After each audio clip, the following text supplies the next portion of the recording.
तभी कियान के दिमाग में कुछ हिट हुआ और वह अपने मन में बोला, जरूर सृष्टि के कॉलेज में कोई ऐसा है जो सृष्टि के बारे में सब कुछ जानता है और उसके पास उसके पूरी इंफॉर्मेशन है। लेकिन कौन? ऐसा कौन हो सकता है जिसे उसके बारे में पता है? कोई भी हो, अब बहुत जल्दी मेरी आंखों के सामने होगा, लेकिन मैं सृष्टि को लेकर कोई रिस्क नहीं ले सकता। बोलते हुए ज्ञान के ने मन में कुछ डिसाइड किया और सिर झुकाकर सृष्टि के चेहरे को देखा, जो अब तक गहरी नींद में सो चुकी थी। ज्ञान ने अपना चेहरा नीचे झुकाकर हल्के से सृष्टि के माथे को चूमा और उसका चेहरा एकटक देखते हुए बोला, तुम्हारी जिंदगी से हर मुसीबत को उखाड़ कर फेंक दूंगा। तुम्हें जितने दुख तकलीफ देने का वादा किया था ना, अब तुम्हारी जिंदगी को खुशियों से भर दूंगा। हर एक छोटी चीज जो तुम्हें चाहिए थी, अब मैं वो हर एक चीज तुम्हारे कदमों में रख दूंगा। अगली सुबह सुबह के 4 बजे कियान का रूम। कियान ने धीरे से कसमसाते हुए अपनी आंखें खोली और अपने चेहरे पर हाथ फेरा। अभी उसे कुछ महसूस हुआ और फिर उसे पता चला कि ये किसी लड़की के बाल हैं। कियान ने अपना सर नीचे झुकाकर देखा तो सृष्टि उसके ऊपर ले नींद गहरी नींद में सो रही थी और उसके बाल लंबे बाल उसके चेहरे पर थे। कियान ने धीरे से अपने चेहरे पर से बाल हटाया और सृष्टि को एक साइड लेटाकर धीरे से उठकर बैठ गया। तभी उसके दिमाग में कुछ आया। वो सृष्टि से उठाते बोला, जाना, उठो, सुबह हो गई है। सृष्टि ने अपनी नींद भरी आंखें खोलकर धीरे से ज्ञान को देखा और अपनी नींद में ही बड़बड़ाते हुए बोली, तो इसमें कौन सी नई बात है? सुबह तो रोज ही होती है और सुबह सुबह मुझे सफेद कबूतर का चेहरा भी देखना पड़ता है। बोलकर सृष्टि ने गुस्से में ब्लैंकेट उठाकर अपने ऊपर डाल लिया। ज्ञान गुस्से में सृष्टि को घूरने लगा था। उसने एक झटके से सृष्टि को ब्लैंकेट सहित अपनी बाहों में उठा लिया और बेड से उतरते हुए बोला, अब अगर तुमने अपनी आंखें नहीं खोली तो मैं तुम्हें नीचे डाल दूंगा। यह सुनने की देर थी कि सृष्टि ने आंखों से नींद अचानक से उठ गई और वो गुस्से से ज्ञान को देखते हुए बोली, पागल हो, तुम नीचे उतारो। जहाँ पहले सृष्टि के इस बिहेवियर में ज्ञान का गुस्सा आता था, आज वो हल्का मुस्कुराते सृष्टि से बोला, अगर 2 मिनट में उठकर रेडी नहीं हुई और मेरे साथ जॉगिंग पर नहीं चली तो मैं तुम्हें सच में नीचे फेंक दूंगा। बोलकर ज्ञान ने सृष्टि को नीचे उतारा और अपने कपड़े लेकर वॉशरूम में चेंज होने के लिए चला गया। सृष्टि रोटी शुक्ल बनाते हुए खुद से बोली, क्या जॉगिंग मर गई? और फिर वह गुस्से से ज्ञान को कोसते हुए बोली, सफ़ेद कबूतर का दिमाग कहाँ, क्या उसकी सफ़ेदी बनाने में चला गया है था? अभी तक कम से कम मैं सुबह तो चैन से सोती थी, लेकिन अब सृष्टि का मन जोर से रोने का कर रहा था। सृष्टि अभी बेड पर बैठी जमाइयाँ ले रही थी। तभी ज्ञान रूम में आते हुए अपनी सर्द आवाज़ में बोला, मैंने सोने के लिए नहीं कहा था। सृष्टि ज्ञान को देखकर मुंह बनाते हुए बोली, लेकिन मुझे बहुत जोर की नींद आ रही है। बोलकर सृष्टि बेड पर लेटने चली गई। तभी ज्ञान उसके पास आकर उसका बाजू पकड़कर उसे उठाते हुए बोला, वार्निंग टोन में बोला, सोने की कोशिश मत करना वरना मजबूरन मुझे तुम्हें खुद ही रेडी करना पड़ेगा। सृष्टि नींद भरी आंखों से ज्ञान को देखते हुए धीरे से बोली, लेकिन जॉगिंग करने तो तुम जाते हो ना, और जिम भी तुम करते हो, मुझे क्यों बीच में घसीट रहे हो? मुझे नहीं करनी कोई जॉगिंग वॉगिंग। कियान सृष्टि की आंखों में देखते हुए सर्द आवाज में बोला, 2 मिनट के अंदर रेडी हो जाओ।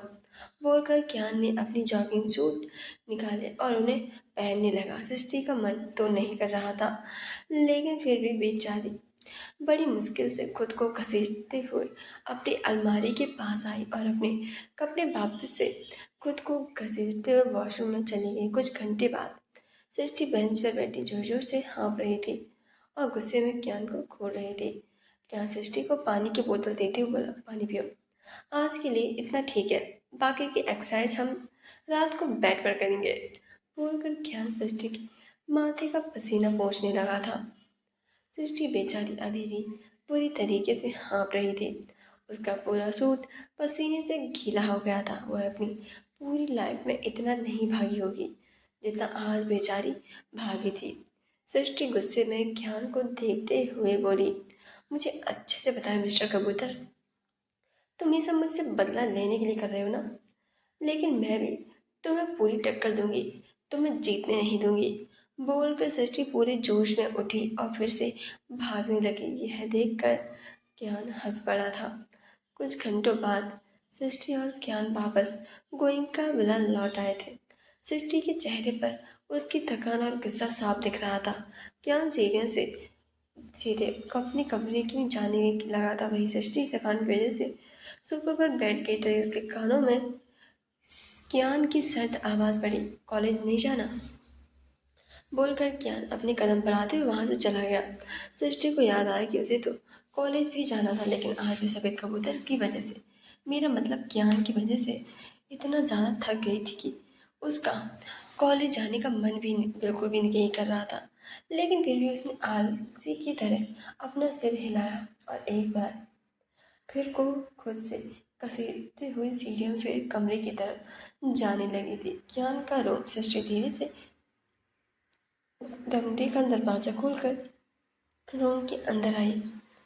उसी वक्त ज्ञान वॉशरूम से बाहर निकला। इस वक्त उसने अपनी कमर पर ब्लैक कलर की टॉवल बांध रखी थी। उसके बाल गीले थे, जिससे पता चल रहा था कि अभी वह सावन लेकर आया है। सृष्टि अपना मुंह खोले ज्ञान की भुखुर बॉडी को देखने लगी थी। ज्ञान की मस्कुलर बॉडी और उसके एट पैक एब्स को देखकर सृष्टि की आंखें फटी की फटी रह गई थी। तभी ज्ञान की आंखें सृष्टि पर गईं तो अपनी आंखें फाड़े मुंह खोले उसकी बॉडी को ही देखे जा रही थी। ज्ञान के होठों पर तिरछी मुस्कुराहट आ गई थी। तभी सृष्टि उसकी तरफ अपने कदम बढ़ाते हुए हैरानी से बोली, मैंने तो आज तक कभी भी कबूतर की बॉडी नहीं देखी, फिर तुम्हारी बॉडी कैसे हो सकती है? ये सुनते ही ज्ञान के एक्सप्रेशन चेंज हो गए और उसके चेहरे के स्माइल बिल्कुल ही गायब हो गई थी। सृष्टि ज्ञान के करीब आई और उसकी मस्कुलर बॉडी को एकटक देखते बेशर्मी से मुस्कुराते बोली, तुम बिना शर्ट के कितने ज़्यादा हॉट और सेक्सी लग रहे हो। सोचो, अगर तुम अपने ऑफिस शर्टलेस चले जाओ तो सारी फीमेल एम्प्लॉय अपना अपना काम देखने की बजाय तुम्हारी हॉट बॉडी देखेंगी। क्या सृष्टि की आंखों में देखते हुए शरारत से बोलो, और तुम क्या देखोगी? सृष्टि ज्ञान की बातों का जवाब देते हुए शरारत से बोली, मैं देखूंगी नहीं, बल्कि मैं तो कुछ करूंगी। ज्ञान ने सृष्टि को कमर से पकड़कर उसे बिल्कुल खुद से सटा लिया और उसकी आंखों में झांकते हुए बोला, ऐसा क्या करोगी? ये सुनते ही सृष्टि के होठों की स्माइल बड़ी हो गई थी और वो अपने हाथ ज्ञान की खुली बॉडी पर चलाने लगी, जिसे एक पल के लिए तो ज्ञान भी हैरान हो गया था और अगले ही पल वो और भी ज़्यादा हैरान हो गया जब सृष्टि ने उसकी खुली चेस्ट पर अपने होठ रख दिए थे। ज्ञान के होठों पर स्माइल आ गई और उसने अपनी दोनों आंखों को बंद कर लिया था। इस वक्त उसके चेहरे पर सुकून था। कुछ घंटों बाद दोनों रेडी होकर नीचे आए और डाइनिंग एरिया में आकर अपनी अपनी कुर्सी पर बैठ गए थे और ब्रेकफास्ट करने लगे थे। सृष्टि की होठों की स्माइल और बड़ी हो गई थी क्योंकि ब्रेकफास्ट में आलू पनीर के पराठे, लाल चटनी, दही और भी बहुत कुछ था। जिसे देखकर उसके मुंह में तो पानी आ रहा था, लेकिन अपनी प्लेट में सर्व ब्रेकफास्ट को देखकर उसका गुस्से से मुंह बन गया था क्योंकि उसके प्लेट में कच्ची सब्जियों का सैलेड था। सृष्टि ने गुस्से में ज्ञान को देखा जो बिना किसी एक्सप्रेशन और स्पून से अपना सैलेड खा रहा था और सृष्टि को भी खाने का इशारा कर रहा था। सृष्टि ने बाकी लोगों की तरफ देखा जो आराम से अपना ब्रेकफास्ट कर रहे थे सिवाय आर्यन के, लेकिन कितके की वजह से वो भी पराठे खा रहा था। सृष्टि ने सबके प्लेट की तरफ देखा और फिर अपनी प्लेट को जिसमें कच्ची सब्जियां थी, सृष्टि को इस तरह से देखते देखकर कृतिका ने उससे पूछा, क्या हुआ, कोई प्रॉब्लम है? तुम खा क्यों नहीं रही और तुमने अपनी प्लेट में सैलेड क्यों रखा है?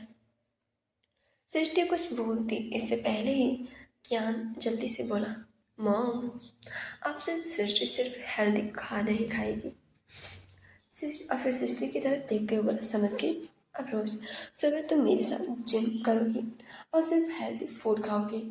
कियान की बातें सुनकर सभी का मुंह दबाकर हंसने लगे थे। वहीं कृतिका को याद आया कैसे पहले आर्यन भी उसे ये सब खाने के लिए मना करता था और वो उसे छुप कर कैसे ये सब खाती थी। यह सब याद आते ही कृतिका मुस्कुराते हुए आर्यन की तरफ देखने लगी थी और कियान ने देखा कि सृष्टि खा नहीं रही है तो वो अपनी प्लेट से सृष्टि को खिलाने लगा।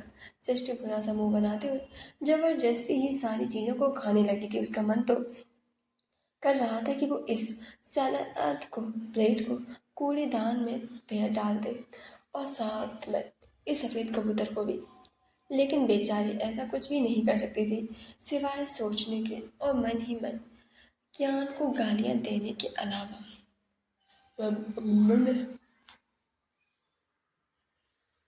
कियान को काफ़ी ज़्यादा गालियां दी जा रही थी और इन सबसे बेफिक्र होकर उसके मुंह पे सलाद भरे जा रहा था।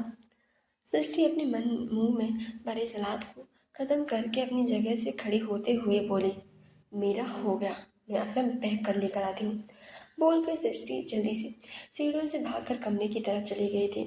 कियान भी अपना मुंह टिश्यू से साफ करते हुए बोला, मॉम मेरा भी हो गया है। बोलकर कियान अपनी जगह से उठकर खड़ा हो गया। सृष्टि अपना बैग लेकर नीचे आई और सभी बड़ों का आशीर्वाद लेकर कियान के साथ अपने कॉलेज के लिए निकल गई थी। बाकी लोग भी ब्रेकफास्ट करके अपने अपने काम पर निकल गए थे। सृष्टि का कॉलेज, कियान ने सृष्टि को कॉलेज के बाहर छोड़ा और अपने ऑफिस के लिए निकल गया। सृष्टि क्लास के रूम के अंदर आई तो देखा कोमल अपनी जगह पर खड़ी बैठी अपने फ़ोन पर टाइपिंग कर रही थी। सृष्टि अपना बैग बेंच पर रखकर कोमल के पास आकर बैठ गई। कोमल बाल ने एक बार भी उसे अपनी नज़र उठाकर नहीं देखा था। कोमल की ऐसी बेरुखी देखकर सृष्टि के अंदर ही अंदर बहुत ज़्यादा बुरा लग रहा था, लेकिन वह भी जानती थी कहीं ना कहीं उसकी गलती भी थी। सृष्टि ने धीरे से अपने कंधे पर हाथ रखा और अपनी महीन सी आवाज़ में बोली, सॉरी। कोमल के होठों पर एक सादर मुस्कुराहट आ गई और वो अगले ही पल वो अपने एक्सप्रेशन अचानक से चेंज करते हुए सृष्टि को देखते हुए बोली, सॉरी किस लिए? मैं तुमसे नाराज़ नहीं, बस थोड़ी सी अपसेट हूँ। शायद तू मुझे अपनी बेस्ट फ्रेंड नहीं मानती, इसीलिए तो मेरे इतने खास मौके पर भी तू नहीं आई। सृष्टि दुखी होते हुए कोमल से बोली, ऐसी कोई बात नहीं है यार, मैं आने वाली थी लेकिन। बोलते हुए अचानक से सृष्टि खामोश हो गई और फिर कुछ सेकंड बाद बात पलटते हुए बोली, एक्चुअली मेरे हस्बैंड मुझे अपने साथ एक पार्टी में ले जाना चाहते थे और इसीलिए मैं तेरे यहाँ नहीं आ पाई। I am really sorry. बोलते हुए सृष्टि बड़ी आस में कोमल का चेहरा ताक रही थी। कोमल मुस्कुराते हुए सृष्टि से बोली, इट्स ओके। वैसे एक बात पूछूं, तुम दोनों कभी फिजिकल हुए हो? आई मीन तुम दोनों का रिश्ता अभी आगे बढ़ा या नहीं? यह सुनकर सृष्टि का चेहरा एकदम से लाल हो गया था। उसने अपने चारों तरफ देखा तो क्लास में उन दोनों के अलावा और कोई नहीं था। सृष्टि धीरे से शरारत से बोली, यह सुनते ही कोमल के एक्सप्रेशन चेंज हो गए थे। उसके वजह से तन बदन में आग छिड़क गई थी और चेहरा गुस्से की वजह से लाल हो गया था। उसने गुस्से से अपने दोनों हाथों की मुट्ठियाँ बना ली और लेकिन अगली बार उसने अपने गुस्से को कंट्रोल किया और ज़बरदस्ती मुस्कुराते सिस्टर से बोली, गुड। उसने दुखी सा चेहरा बनाकर बोली, मेरी एक फ्रेंड थी, वह भी अपनी लाइफ में अपने हस्बैंड के साथ बहुत खुश थी। दोनों की लाइफ बेहतर चल रही थी, लेकिन एक फ्रेंड को पता चला कि उसके हस्बैंड का बाहर अफेयर है, अब वो उसे चीट कर रहा है। फिर क्या? मेरी फ्रेंड ने इस बारे में अपने हस्बैंड से बात की, लेकिन उसके हस्बैंड ने उसकी बातों का कोई जवाब नहीं दिया। और जब भी मेरी फ्रेंड अपने हस्बैंड से इस बारे में पूछती तो वो कोई ना कोई बहाना बनाकर उसे टाल ही देता था। लेकिन एक दिन वो उस लड़की से शादी करके आ गया और मेरी बेस्ट फ्रेंड को घर से बाहर निकाल दिया। सृष्टि की आंखों में झांकते हुए, फिर क्या मेरी बेस्ट फ्रेंड ने सुसाइड कर ली? सृष्टि के कंधे पर हाथ रखकर, इसीलिए मैं तुमसे ये पूछ रही बोल रही हूँ कि इतनी जल्दी से अपने हस्बैंड पर भरोसा मत कर। क्या पता उसके दिल में कोई और हो और वह तुम्हें चीट कर रहा हो।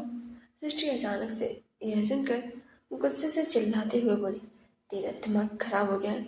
मुझे ज्ञान पर पूरा भरोसा है। मेरा हस्बैंड ऐसा कभी नहीं कर सकते। बोलते सृष्टि के चेहरे पर गजब का कॉन्फिडेंस झलक रहा था। हालांकि वो खुद में ही काफ़ी ज़्यादा हैरान थी कि कोई ज्ञान पर इतना भरोसा कैसे कर सकती है। सृष्टि के चिल्लाने पर कोमल को बहुत गुस्सा आया, लेकिन वह जानती थी गुस्से में कुछ भी नहीं होगा। कुछ ही देर में बाकी बच्चे और प्रोफेसर भी आ गए थे।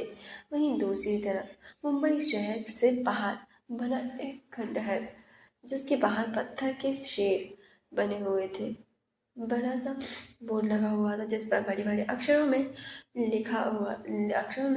ब्लड किंग लिखा हुआ था। जो खंडहर अंदर से किसी महल से कम नहीं लग रहा था, लेकिन अंदर इतना था कि महल में स्वर्ग की फीलिंग आती थी।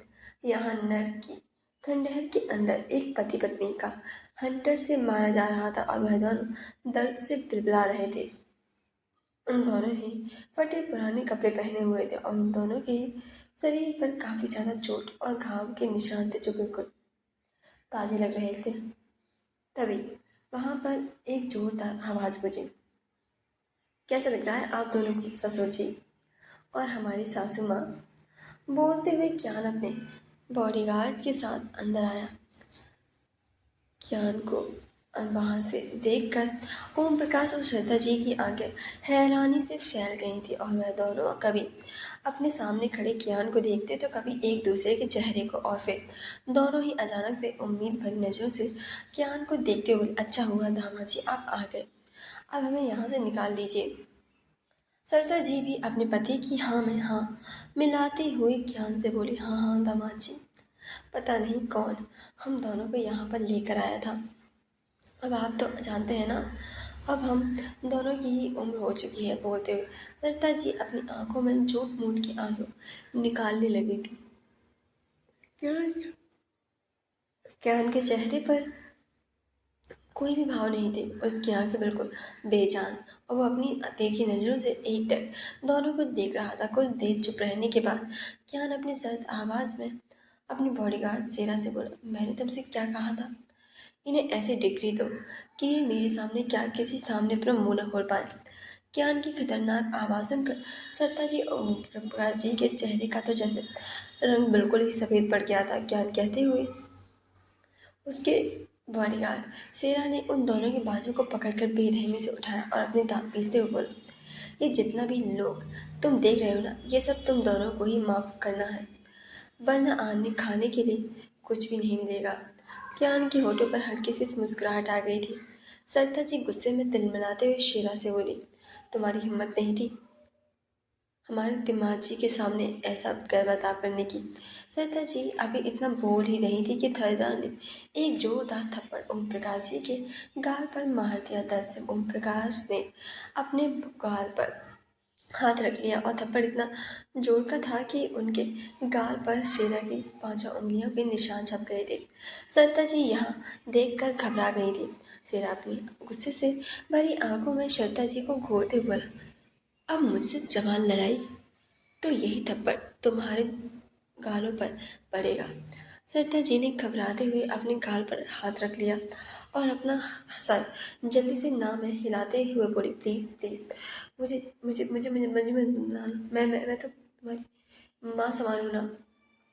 सरदार जी के मुंह से माँ शब्द सुनकर कियान की आंखें गुस्से की वजह से बिल्कुल पूरी तरीके से लाल हो चुकी थी। उसने गुस्से में अपनी तीखी नजरों से शेरा को देखा। उसका इशारा पाते ही शेरा ने गुस्से में एक जोरदार थप्पड़ श्रद्धा जी के गाल पर मार दिया, जिससे श्रद्धा जी लड़खड़ा कर जमीन पर गिर गई। थप्पड़ इतना जोर का था कि उनकी आंखों में आंसू आ गए थे। शेरा गुस्से में सरता पर घूरते हुए दहाड़ते हुए बोला, अपनी गंदी जुबान से माँ शब्द को बोलकर अपवित्र मत करो। अरे तुम जैसी औरत के मुंह से माँ शब्द शोभा नहीं देता, इसीलिए अपना मुंह बंद कर और काम करो। और अगली बार मेरे सामने अपनी जुबान चलाई तो तुम्हारी जुबान को तुम्हारे मुंह से अलग कर दूंगा। सेहरा की धमकी सुनकर ओम प्रकाश और श्रद्धा जी की बॉडी डर से पसीने से लथपथ हो गई थी। तभी दो बॉडीगार्ड उनके पास आए और उन्हें जबरदस्ती अपने साथ ले जाने लगे थे। ज्ञान अपनी आंखों में सेक चढ़ाते हुए अपनी खतरनाक आवाज में शेरा से बोला, इन दोनों में पर किसी भी प्रकार का कोई भी रहम नहीं होना चाहिए, वरना तुम किसी पर भी रहम करने लायक नहीं बचोगे। उसकी बात सुनकर सेना जैसा पहलवान आदमी भी अपने बॉस की धमकी सुनकर एक पल के लिए डर गया था। कियान एटीट्यूड में उस खंडहर से बाहर निकल गया।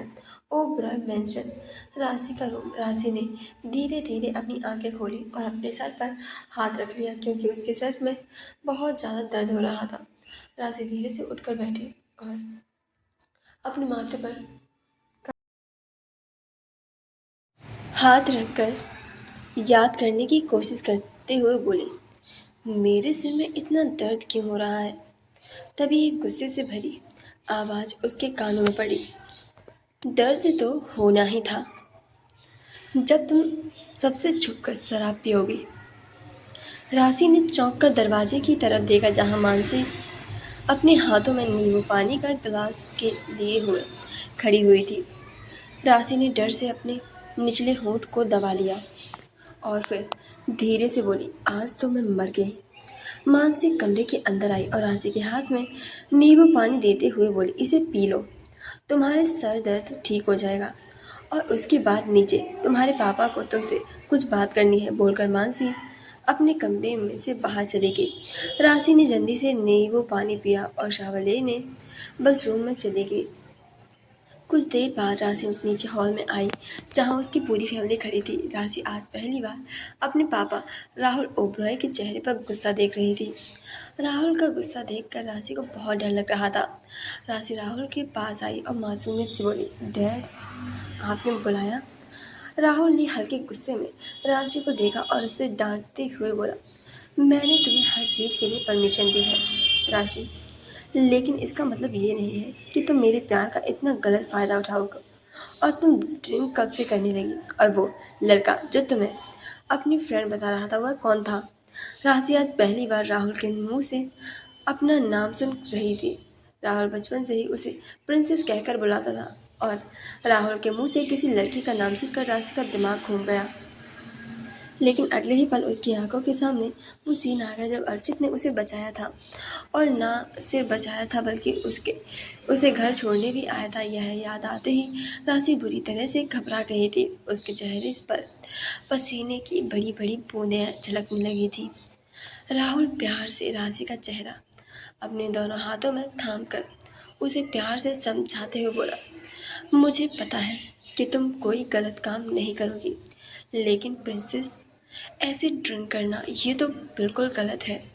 राशि झट से अपने पापा के गले से लग गई और रोती बोली, आई एम सॉरी डाडा, आप मेरी वजह से हर्ट हुए, लेकिन आई प्रॉमिस मैं आइंदा ऐसी कभी भी कोई भी ड्रिंक नहीं करूँगी। राहुल के होठों पर हल्की सी मुस्कुराहट आ गई थी। मानसी ने गुस्से में अपना माथा पीट लिया। उसे अच्छे से पता था कि यही होने वाला है। वहीं दूसरी तरफ सृष्टि के कॉलेज की छुट्टी हो चुकी थी।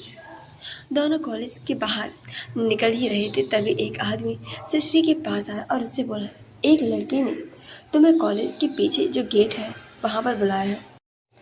सृष्टि कन्फ्यूजन से उस लड़के से बोली, किसने? लड़का कुछ सोचते हुए सृष्टि से बोला, पता नहीं, लेकिन उसने अपना नाम कियान गोइंग का बताया है, और ये भी बोला है अगर तुम नहीं आई तो उससे बुरा कोई नहीं होगा। सृष्टि परेशान होते हुए अपने मन में बोली, लेकिन उस सफ़ेद कबूतर ने मुझे कॉलेज के पीछे वाले गेट पर क्यों बुलाया है? मेरे साथ तो कोमल भी है, और उसने कोमल को देख लिया तो बहुत बड़ा स्यापा हो जाएगा। तभी उसके कानों में कोमल की आवाज़ पड़ी, सृष्टि, तुम क्या सोच रही हो? तुम्हारे हस्बैंड ने तुम्हें बुलाया है, चलो मैं तुम्हारे साथ चलती हूँ, आखिर मैं भी तो देखूँ कि आखिरकार जीजू है कैसे। सृष्टि जो अपने ख्यालों में खोई थी, कोमल की बात सुनकर उसके माथे पर पसीना झलकने लगा था और वो जल्दी से कोमल को मना करते हुए बोली, इसकी कोई ज़रूरत नहीं है, तुम जाओ, मैं हैंडल कर लूँगी। कोमल कंफर्म करते हुए सृष्टि से बोली, पक्का? सृष्टि ने अपना सिर हिलाया और वहाँ से जाने लगी। उसके जाते ही कोमल के चेहरे पर एक सस्पेंस भरी मुस्कुराहट आ गई थी और वो उस लड़के को देखकर सस्पेंस से मुस्कुरा रही थी और कॉलेज से मुस्कुराते हुए ही बाहर निकल गई थी। सृष्टि खुद में बड़बड़ाते हुए कॉलेज के पीछे वाले गेट की तरफ जा रही थी। अधिकतर कॉलेज के स्टूडेंट मेन गेट से ही कॉलेज जाते थे, बहुत कम ही स्टूडेंट पीछे वाले गेट से आते थे। सृष्टि अपने कदम बढ़ाते हुए कियान का नाम पुकारते हुए बोली, कियान, कहाँ हो तुम और मुझे यहाँ क्यों बुलाया है? लेकिन कोई भी आवाज़ नहीं आई। तभी सृष्टि को एहसास हुआ कि कोई उसके पीछे है। सृष्टि जैसे ही हिम्मत करके पीछे पलटी, किसी ने उसके सर पर जोर से डंडे से वार किया और सृष्टि वहीं पर जमीन पर गिरकर बेहोश हो गई। एक घर जो देखने में ना है छोटा और ना ही एक बड़ा था।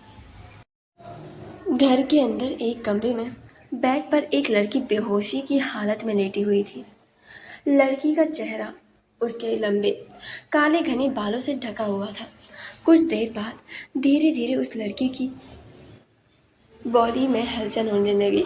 उस लड़की की घनी पलकें जोर जोर से अचानक से ही फड़फड़ाने लगी थी और अगले ही पल उस लड़की की आंखें पूरी तरीके से खुल गईं। यह लड़की कोई और नहीं बल्कि सृष्टि ही थी। अपनी नज़र घुमाकर आसपास उसने देखा। खुद को एक अनजान जगह देखकर सृष्टि जल्दी से उठकर बैठ गई और याद करने की कोशिश करते हुए खुद से बोली, मैं तो कॉलेज में थी। और फिर सोचते हुए उसकी आंखें अचानक से हैरानी से बड़ी बड़ी हो गई थी और वह डर से पूरे कमरे को देखते हुए बोली, इसका मतलब मैं किडनैप हो गई हूँ। अभी कमरे का दरवाज़ा खुला तो दो तीन गुंडे टायर अपनी कमरे के अंदर आए। उन तीनों में से एक आदमी के हाथ में बंदूक थी। बंदूक को देखकर सृष्टि की आंखें डर से बड़ी हो गई थी और वो रिक्वेस्ट करते हुए बोली, आप लोग कौन हो? एक गुंडा अपनी खतरनाक आवाज़ में बोला, तेरी मौत।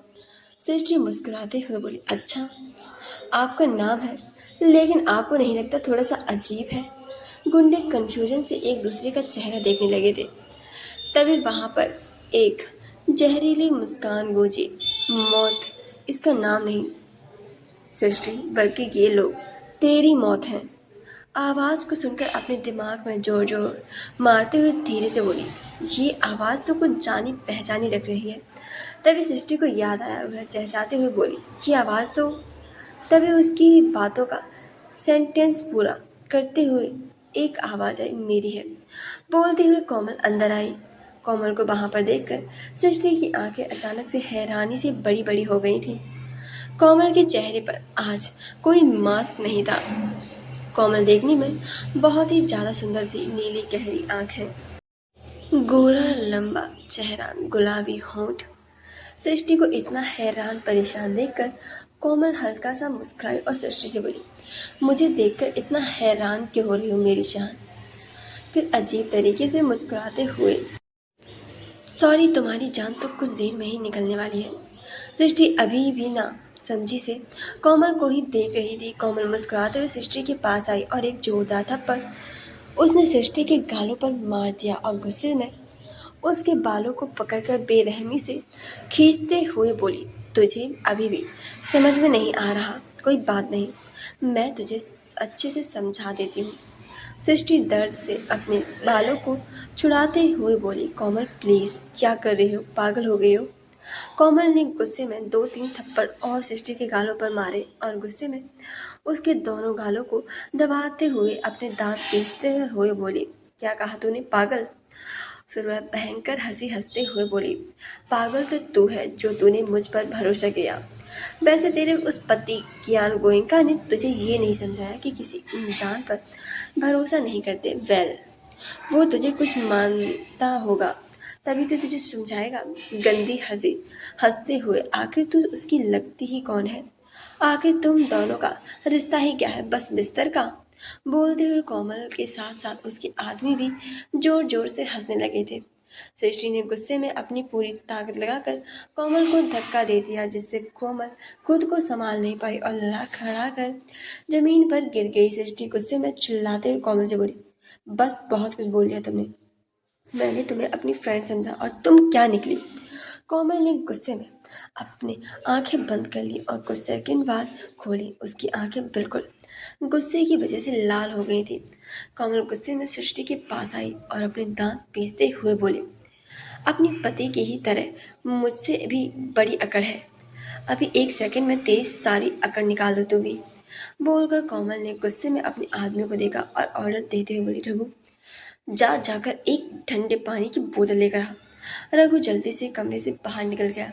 कोमल अपने होठों पर शैतानी मुस्कुराहट को लाते हुए सृष्टि से बोली, आज बेड भी है और 3-3 आदमी भी। आज मुंबई को तेरी लाइफ सुहागरात दिखाऊंगी, वो भी एक नहीं बल्कि 3-3 आदमियों के साथ। सोच लोग तेरे बारे में कैसी कैसी बातें करेंगे। तेरे साथ साथ क्या तेरे उस सो कॉल्ड ज्ञान गोइंका को भी कोई इज्जत नहीं रह जाएगी जब 3-3 मर्द उसकी इज्जत पर हाथ डालेंगे और वह ही बस यहाँ पर लाइव देखने के अलावा कुछ नहीं कर पाएगा।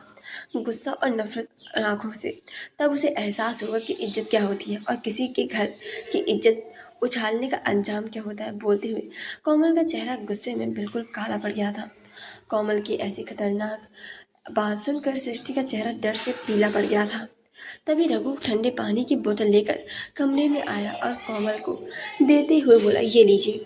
कोमल ने शैतानी ढंग से मुस्कुराते हुए रघु के हाथ से बोतल को लिया और अपने आदमियों से बोली, तुम तीनों ने मेरा बहुत साथ दिया है, इसीलिए ये लड़की मेरी तरफ से आज रात के लिए तुम तीनों के लिए जो करना है इसके साथ करो, चाहे मारपीट करो चाहे जबरदस्ती, तुम लोगों की मर्जी, लेकिन इसके साथ करने से पहले इसके गोरे तन को तो देख लो। कोमल की बात सुनकर उन तीनों के चेहरे पर हैवानियत भरी मुस्कुराहट आ गई थी और वह सृष्टि को हवस भरी नजरों से देखने लगे थे। तभी कोमल सृष्टि के पास आई और उसके गले में पड़ा दुपट्टा उसने खींचकर नीचे डाल दिया। सृष्टि ने एकदम से चीखते हुए अपने दोनों हाथों से अपने सीने को कवर कर लिया। तभी कोमल ने उसके एक बाजू की आस्तीन को फाड़ दिया। सृष्टि रोते हुए कोमल से बोली, कोमल तुम एक लड़की हो कर भी दूसरी लड़की के साथ ऐसा कैसे कर सकती हो। सृष्टि की बात सुनकर सृष्टि की बात सुनकर कोमल जोर जोर से हंसने लगी। सृष्टि हैरानी से कोमल को हंसते हुए देख रही थी। कोमल अपनी हंसी को रोकते हुए बोली, सॉरी सॉरी सॉरी, लेकिन तुमने जो किया ऐसा बना सुनाया। अचानक ही अपनी एक्सप्रेशन बदलकर गुस्से में सृष्टि को घूरते हुए बोली, मैं कोई कोमल अग्रवाल नहीं, अलीना पाठक हूँ। कोमल उफ अलीना की सच्चाई सुनकर सृष्टि बिल्कुल हैरान हो गई। उसे समझ में नहीं आ रहा था कि आखिर ये लड़की उससे किस बात का बदला ले रही थी। कोमल गुस्से और नफरत से चिल्लाते हुए सृष्टि से बोली, तुम यही सोच रही हो ना कि मैं तुमसे किस बात का बदला ले रही हूँ। तो सुनो, मैं तुम्हारी पति से सबसे ज़्यादा नफरत करती हूँ। इस हद तक नफरत करती हूँ कि मैं उसे बर्बाद करने के लिए किसी भी हद को पार कर दूंगी। और मुझे अच्छे से पता है उसकी कमजोरी तुम हो, उसकी पत्नी। मैं तुमसे नफरत किस लिए करती हूँ, क्योंकि तुम उस ज्ञान गोइंका की बीवी हो। बोलते हुए कोमल की आंखें बिल्कुल लाल हो गई थी। सृष्टि को अभी भी समझ नहीं आ रहा था कि आखिरकार कोमल की उससे पति से क्या दुश्मनी है। कोमल ने गुस्से और नफरत से बोतल का ढक्कन खोलकर उसमें भरा ठंडा ठंडा पानी सृष्टि के ऊपर डाल दिया। सृष्टि बेचारी अचानक से कांप के उठी। उसकी पूरी ड्रेस पानी से गीली हो गई। उसके अंदर पहने हुए अंडरगारमेंट्स बाहर साफ दिखने लगे थे और वो गुंडे सृष्टि को ऊपर से नीचे तक हवस भरी नजरों से देखने लगे थे। कोमल अपने आदमियों की तरफ देखकर शैतानियों से मुस्कुराते हुए बोली, गो तुम्हारी ही है, आज से इसके आराम से मजे लो। कोमल की इतना कहने की ही देरी थी कि सभी गुंडे हैवानियत से मुस्कुराते हुए सृष्टि की तरफ अपने कदम बढ़ाने लगे। सृष्टि जल्दी से दरवाजे की तरफ भागी और जैसे ही दरवाज़ा खोलने लगी तभी कोमल ने उसके बालों को बेरहमी से पीछे पकड़ लिया। सृष्टि दर्द से चिल्लाते हुए, प्लीज़ छोड़ दो। आ बोलते हुए सृष्टि की आंखों से आंसू गिरते जा रहे थे। कोमल ने अपने पागलपन में सृष्टि का माथा जोर से दीवार पर दे मारा। सृष्टि के माथे से खून की धार निकलने लगी। तीनों गुंडे मुस्कुराते हुए कोमल को देख रहे थे। कोमल ने फिर से बड़ी बेरहमी से सृष्टि को जमीन पर फेंक दिया, जिससे सृष्टि की कोहनी और घुटने छिल गए थे और उसके मुंह से दर्द भरी चीखें निकल रही थी। कोमल घुटने के बल जमीन पर बैठी और सृष्टि के बालों को जोर से दबाते हुए बोली, तुझे क्या लगा तू इतनी आसानी से भाग जाएगी और हम लोग बस यहाँ पर भजन करते रहेंगे। नहीं सृष्टि, आज का दिन तेरी जिंदगी का सबसे बुरा दिन और आखिरी दिन होगा। सृष्टि रोते हुए कोमल से बोली, मुझे नहीं पता कि तुम्हारी मेरे पति के साथ कौन सी दुश्मनी है, लेकिन मैंने क्या किया, क्यों मेरे साथ ऐसा कर रही हो। मैं तो तुम्हें अपनी बहुत अच्छी दोस्त मानती हूँ ना। और तुम मेरे साथ ऐसा क्यों कर रही हो? मुझे ये पूरा यकीन है कि तुम्हें ज़रूर कियान गुमके को लेकर कोई गलतफहमी हुई है। कोमल ने गुस्से में सृष्टि की गर्दन को पीछे से पकड़कर उसका माथा फर्श पर मार दिया और अपने दांत पीसते हुए बोली, कोई गलतफहमी नहीं है मुझे। तुम्हारे उस पति की वजह से मैंने अपनी फैमिली को खोया, अपनी बहन को खोया। सोचो मुझ पर क्या बीती होगी। हाँ, और तुम बोल रही हो कि मुझे गलतफहमी हुई है। बोलकर कोमल ने अपने पागलपन में 2-3 बार सृष्टि का माथा जोर जोर से फर्श पर मारा। पूरा फर्श पर खून ही खून हो गया था और अगले ही पल सृष्टि की आंखों के सामने अंधेरा छाने लगा। सृष्टि के मुंह से सिर्फ ज्ञान का नाम निकला था और अगले ही पल वह बेहोश हो गई। कोमल गुस्से में अपने आदमियों से बोली, लो संभालो उसे और अच्छे से इसकी रेप वीडियो बनाना, ताकि मैं उस ज्ञान गोयनका की आंखों में दर्द देख सकूं, वही तरफ जो मेरी आंखों में थी। बोलकर कोमल उठकर खड़ी हुई कि तभी अचानक से वहां पर 20 से 25 बॉडीगार्ड्स आकर खड़े हो गए और उनके बीच से ब्लैक कलर के कपड़े, बिजनेस सूट पहने हुए और सिर चढ़ाए हुए ज्ञान गोयनका अपने चेहरे पर दुनिया जहां का गुस्सा लिए हुए अंदर चला आ रहा था। इससे पहले कोमल या उसके आदमी कुछ समझ भी पाते, इससे पहले ही बॉडीगार्ड्स ने कोमल के आदमी को अपनी गिरफ्त में ले लिया था। कोमल कियान को देखकर वहां से भागने लगी कि तभी 2 बॉडीगार्ड ने उसे पकड़ लिया। कोमल अपनी जलती हुई आंखों से कियान को देख रही थी। कियान ने गुस्से में एक नज़र उस पर डाली, तभी उसकी नज़र जमीन पर बेहोश पड़ी सृष्टि पर गई, जिसके कपड़े फटे हुए थे और माथे से खून बह रहा था और दोनों गाल सूजे हुए थे। सृष्टि को इस हालत में देखकर कियान की आंखें और भी ज्यादा गुस्से से लाल हो गई थी। इतने ज्यादा गुस्से में आ गया था कि गुस्से में उसके गले और माथे की नसें भी साफ दिखाई देने लगी थी। कियान ने जल्दी से अपना कोट उतार कर सृष्टि को पहना दिया और बिना एक पल गंवाए हुए सृष्टि को अपनी बाहों में उठा लिया। कोमल जलती हुई आंखों से यह सब कुछ देख रही थी। उसका मन कर रहा था कि वह उन दोनों को ही जान से मार दे। कियान ने एक नज़र गुस्से में जलती हुई कोमल को देखा और गुस्से में अपने दांत पीसते हुए बॉडीगार्ड से बोला, इन लोगों को उसी स्पेशल सेल में डाल दो, इन लोगों को तो मैं सजा दूंगा। बोलकर ज्ञान सृष्टि से लेकर आगे बढ़ गया था। तभी कोमल गुस्से में चिल्लाते हुए ज्ञान से बोली, ज्ञान गोइंका, तुम मुझे क्या सजा दोगे? सजा तो मैं तुम्हें दूंगी, तुम्हें बर्बाद कर दूंगी। ज्ञान की आंखें गुस्से में सर्द हो गई थी। इतना ज्यादा गुस्सा आ रहा था कि वह अभी इन लोगों को एक भयंकर मौत दे दे, लेकिन अभी सबसे ज्यादा जो चीज जरूरी थी उसके लिए वह थी सृष्टि। इसलिए वह बिना कुछ कहे वहां से बाहर चल निकल गया। डार्क हेवन मिला। कुछ घंटों बाद रूम में सृष्टि बेड पर लेटी हुई थी। उसके माथे पर पट्टी बंधी हुई थी। डॉक्टर उसका चेकअप करने जा चुके थे। वहीं ज्ञान इस वक्त उसके पास ही बैठा एकटक उसकी बंद आंखों को देख रहा था। ज्ञान की आंखों में इस वक्त बेचैनी साफ नजर आ रही थी। वो पता नहीं क्यों पर सृष्टि को इस हालत में देख नहीं पा रहा था। ज्ञान सृष्टि का हाथ अपने दोनों हाथ में लेते हुए गुस्से में बोला, उन लोगों को मैं जिंदा जमीन में काट दूंगा, बस एक बार तुम ठीक हो जाओ। तभी ज्ञान के पॉकेट में रखा हुआ उसका फोन बजने लगा। ज्ञान ने एक नज़र सृष्टि की तरफ देखे और अपना फोन अपनी पॉकेट से निकाल कर बालकनी में चला गया। सृष्टि की आंखें गुस्से से धीरे धीरे खुलने लगी थी। उसने कुछ धीरे से अपनी आंखें खोली और धीरे से उठकर बैठने लगी। उसी वक्त ज्ञान कमरे के अंदर आया।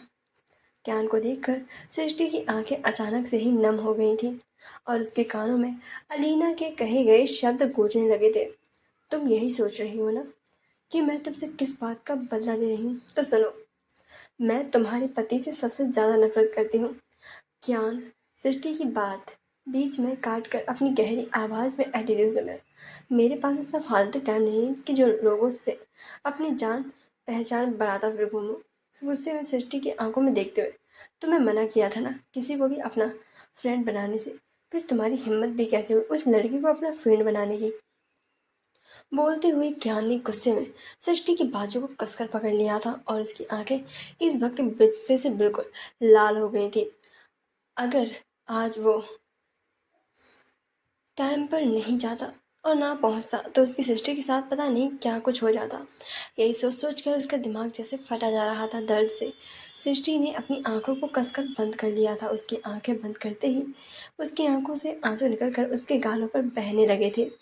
उसके बहते हुए आंसू देखकर कियान की पकड़ सृष्टि की बाजू पर ढीली हो गई थी और उसने बिना कुछ सोचे सृष्टि को अपने सीने से लगा लिया और प्यार से उसके बालों में अपना हाथ फेरने लगा। सृष्टि कियान की बाहों में फूट फूट कर रोने लगी थी। उसे इस तरह से रोता देखकर कियान के दिल में काफ़ी ज़्यादा दर्द हो रहा था। कुछ देर बाद जब सृष्टि थोड़ा शांत हुई तो कियान ने अलग होकर उसकी नज़रें झुकाते हुए धीरे से बोली, सॉरी।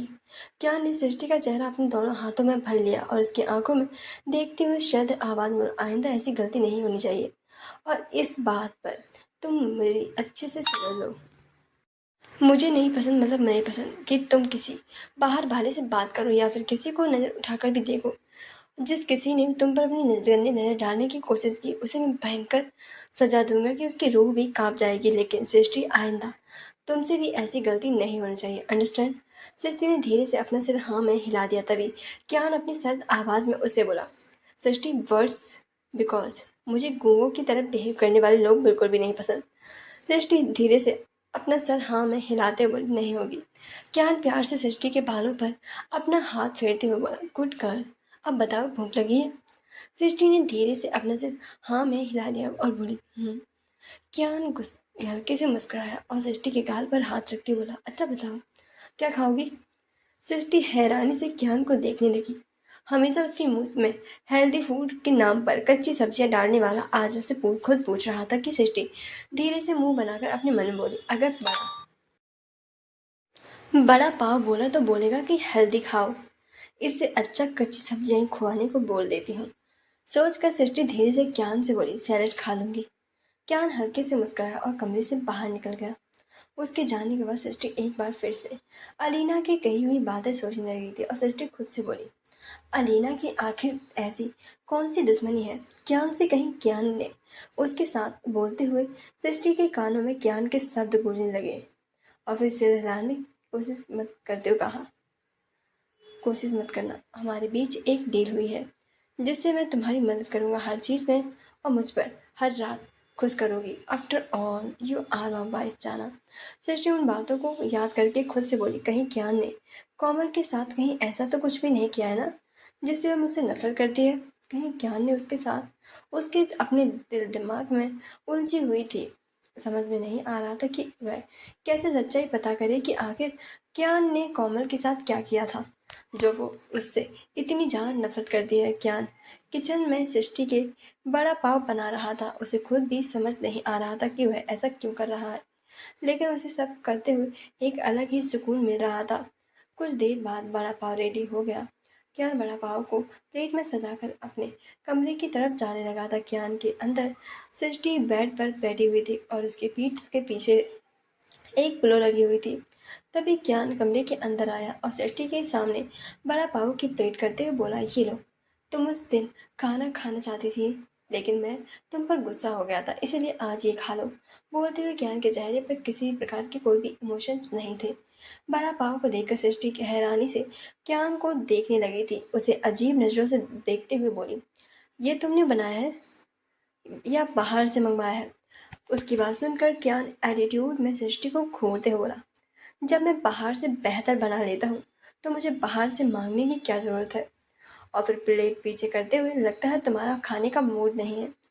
सृष्टि ने जल्दी से दुपट्टा मारकर किसी के हाथ में प्लेट दे दी और जल्दी से एक बड़ा पाव को ग्रीन चटनी में डिप करके उसे हरी मिर्ची के साथ खाते हुए कियान से बोली, मुझे क्या पागल कुत्ते ने काटा है जो मैं मना करूँगी।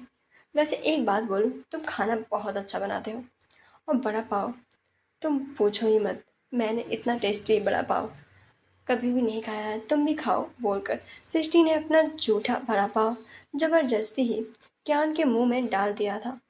कियान सृष्टि को देखते हुए बड़ा पाव खाने लगा था। सृष्टि बड़ी मज़े से बड़ा पाव खा रही थी। इस वक्त उसके चेहरे पर प्यारी सी स्माइल थी और उसकी स्माइल को देखकर कियान को बहुत अच्छा लग रहा था। कियान सृष्टि के बालों में हाथ को हल्का सा फेरते हुए प्यार से बोला, तुम सिर्फ फिनिश करो और इसके बाद आराम करना, मुझे कुछ काम है। सृष्टि ने धीरे से अपना सिर हाँ में हिला दिया। कियान क्यान ने सृष्टि की तरफ देखा जिसका ध्यान सिर्फ खाने पर था। पता नहीं अचानक से क्यान को क्या हुआ, उसने सृष्टि के गालों पर किस कर ली। सृष्टि खाते हुए अचानक से रुक गई थी और हैरानी से क्यान को देखने लगी थी। क्यान हल्के से मुस्कुराया और कमरे से बाहर निकल गया था। सृष्टि के चेहरे की स्माइल और भी बड़ी हो गई थी और फिर अचानक से वह खुद में ही शर्मा गई। और ब्लड किंग क्यान किंग साइज के सोफे पर बैठा हुआ था और उसके सामने कोमल उसके तीनों साथी खड़े थे। तीनों के से चेहरे और बॉडी पर मारने पीटने के निशान थे और उनके कपड़े भी जगह फटे हुए थे, लेकिन कोमल के साथ ऐसा कुछ भी नहीं किया गया था। वह अभी भी बिल्कुल वैसी ही थी। कोमल मुस्कुराते हुए क्यान से बोली, तुम मुझे यहाँ लेकर क्यों आए हो? लेकिन तुम मेरा कुछ भी नहीं बिगाड़ सकते, लेकिन मैं तुम्हारा बहुत कुछ बिगाड़ कर रहूंगी। क्यान हल्के से मुस्कुराया और फिर अपनी सर्द खतरनाक आवाज में कोमल से बोला, कुछ देर पहले जो तुम मेरी जान के साथ करना चाहती थी ना, अब वही तुम्हारे साथ होगा। जो दर्द तुमने क्यान गोइंका की जाना को दिया है, अब उससे 100 गुना ज्यादा दर्द तुम्हें ज्ञान गोइंका देगा। तुम्हें ऐसी मौत देगा कि तुम अपने पैदा होने पर भी अफसोस होगा कि क्यों तुमने ज्ञान गोइंका की जाना को छूने की कोशिश की। कोमल नफरत से मुस्कुराते हुए ज्ञान से बोली, अफसोस मुझे नहीं, लेकिन तुम्हें जरूर होगा। सही है, मुझे मार दो, क्योंकि अगर मैं जिंदा बची तो तुम्हें पूरी जिंदगी तरीके से बर्बाद कर दूंगी। मुझे कोई भी अफसोस नहीं है, लेकिन इस बात का अफसोस जरूर है कि मैं तुम्हारी उस बीवी को जान से नहीं मार पाई, उसकी इज्जत का समाज के सामने तमाशा नहीं बना पाई। मेरे ये आदमी इसकी इज्जत पर हाथ डालने वाले थे कि तुम। कोमल उर्फ अलीना की बात अभी तक पूरी भी नहीं हो पाई थी कि ज्ञान ने उसके गालों पर एक जोरदार थप्पड़ मार दिया। थप्पड़ इतनी जोर का था कि कोमल लड़खड़ाकर जमीन पर गिर गई और उसके होंठ से खून निकलने लगा। ज्ञान ने आज तक किसी के ऊपर हाथ नहीं उठाया था, क्योंकि उसकी माँ कृतिका और उसके पापा आर्यन ने उसे बचपन से ही लड़कियों की इज्जत करना सिखाया था। लेकिन आज कोमल की इतनी गंदी बातें सुनकर वो अपना गुस्सा कंट्रोल नहीं कर पाया था। ज्ञान गुस्से में अपने दांत पीसते हुए अलीना से बोला, इस भूल में मत रहना कि ज्ञान गोइंका तुम्हें जिंदा छोड़ देगा। अब मैं तुम्हें बताऊंगा कि दर्द क्या होता है। बोलते हुए ज्ञान का चेहरा और भी ज्यादा खतरनाक हो गया था। अब वो अपने बॉडीगार्ड से बोला, इस लड़की को अपने साथ लेकर जाओ और इससे अच्छे से बताओ कि एक लड़की की इज्जत क्या होती है और उसके जाने का दर्द क्या होता है। ज्ञान की बात सुनकर अलीना के चेहरे का रंग डर से पीला पड़ गया था, क्योंकि उसे बिल्कुल भी नहीं लगा था कि ज्ञान उसके साथ ऐसा कुछ भी करेगा। उसे तो यही लगा था कि ज्ञान उसे पुलिस के हवाले कर देगा और पुलिस वालों का झांसा देकर जेल से भाग जाएगी। लेकिन यहाँ तो बिल्कुल उल्टा ही हो रहा था। अली ने डरते हुए क्या से बोली, तुम्हें ऐसा मेरे साथ ऐसा नहीं कर सकते। तुम एक लड़की के साथ। क्या अलीना की बातचीत को काट कर अपनी खतरनाक आवाज में गुस्से से बोला, जो कोई ज्ञान गोयनका की बीवी को छूने की कोशिश करेगा, ज्ञान गोयनका उसके साथ कुछ भी करेगा। और तुमने तो अपनी हद पार करने की कोशिश की है, मैं तुम्हें कैसे छोड़ दूं? फिर गुस्से से चिल्लाते हुए, और क्या कहा तुमने कि मैं तुम्हारे साथ ऐसा कैसे कर सकता हूँ? ये सवाल तो तुम्हें खुद से पूछना चाहिए कि तुम एक लड़की हो होकर दूसरी लड़की के साथ ऐसा कैसे कर सकती हो। जब तुम्हें ये सब करने में शर्म नहीं आई तो मैं तो पैदा ही बेशर्म हुआ हूँ। कियान की इतनी खतरनाक आवाज सुनकर अलीना डर से कांपने लगी थी। उसे डर के रोंगटे खड़े होने लगे थे। कियान उस पर कोई रहम नहीं किया और अगले ही पल उसके बॉडीगार्ड अलीना के साथ ले जाने लगे थे। अलीना चीख रही थी, चिल्ला रही थी, लेकिन कियान को उस पर कोई भी रहम नहीं आ रहा था। और अगले ही पल अलीना की दर्द भरी चीखें पूरे ब्लड किंग में गूंजने लगी थी। उसकी दर्द भरी चीख शिकन तक नहीं थी। कुछ ही घंटों बाद क्यान के बॉडीगार्ड्स के पास और अपनी पोजीशन में खड़े हो गए। दरअसल क्यान ने अलीना को एक कांच के बॉक्स में डलवाया था जिसमें बहुत सारे खून चूसने वाले कीड़े थे। वो इंसान का खून चूस चूस कर उसे मार देते थे। क्यान को ये बात अच्छे से पता थी कि एक लड़की के लिए उसकी इज्जत क्या होती है। उसका एक बार तो मन किया कि वह अलीना सृष्टि के साथ करने का सोच रही थी, वही उसके साथ भी करे, लेकिन क्यान किसी लड़के की इज्जत के साथ खिलवाड़ नहीं कर सकता था। क्यान अपनी खतरनाक आवाज में अपने बॉडीगार्ड सेना से बोला, अगर काम हो जाए तो इसे जंगल में जंगली कुत्तों को सामने फेंक देना। बोलकर क्यान गुस्से में वहां से निकल गया था। 1 महीने बाद शब्द जोर जोर से गूंज रहे थे, I love you Naina, I love you too क्यान। और फिर एक स्पीड में आती गाड़ी का उसे उड़ा देना। धीरे धीरे उस लड़की की उंगलियां हिलने लगी और धीरे धीरे से उसकी आंखें खुलने लगी। वहां मौजूद नर्स ने जब यह देखा तो जल्दी से दौड़कर उस लड़की के पास आई और लड़की की आंखें पूरी तरीके से खुल गईं और वह अचानक से उठकर बैठ गई और उसने आसपास देखते हुए जोर जोर से चीखने लगी, क्या क्या क्या। नर्स जल्दी से लड़की के पास आकर उसे संभालने लगी थी। तब तक दूसरी नर्स डॉक्टर को बुला लाई। डॉक्टर उस लड़की को चेक करने लगे थे। वहीं एक लड़का जो उस लड़की के वार्ड में गुजर रहा था, जब उसने कियान का नाम सुना तो इसने एकदम से कदम रुक गए थे और वह आसपास देखने लगा था। तभी उसकी नजर कांच के शीशे के बोर्ड में पड़ी उस बैठी लड़की पर पड़ी, जिसे देखकर उसके पैरों तले मानो जमीन ही खिसक गई थी। हर्षित उस लड़की को एकटक देखते हुए बोला, नैना ये तो कियान की एक्स गर्लफ्रेंड है, लेकिन कुछ सालों पहले इसका एक्सीडेंट में इसकी मौत हो गई थी, तो अब ये जिंदा कैसे हुई हुई। बोर्ड पर हर्षित उन लोगों की बातें सुनने लगा। नैना चीखते हुए डॉक्टर से बोली, मेरा कियान कहाँ और मैं कहाँ हूँ। डॉक्टर क्या नैना के कंधे पर हाथ रखकर उसे शांत करते हुए बोला, मैम पहले आप शांत हो जाइए। 4 साल पहले आपका एक एक्सीडेंट हुआ था और आप कोमा में थी। आज पूरे 7 साल बाद आपको होश आया है। डॉक्टर की बात सुनकर नैना की तो मानो पैरों तले से ही जमीन हो गई थी। वह काफी ज्यादा हैरान परेशान हो गई थी। उसके चेहरे पर मिले जुले एक्सप्रेशन दिखाई दे रहे थे। मैं 4 साल से कोमा में थी, मेरी फैमिली कहाँ है और मेरा क्या कहाँ है। वो रोज मुझसे मिलने आता तो होगा।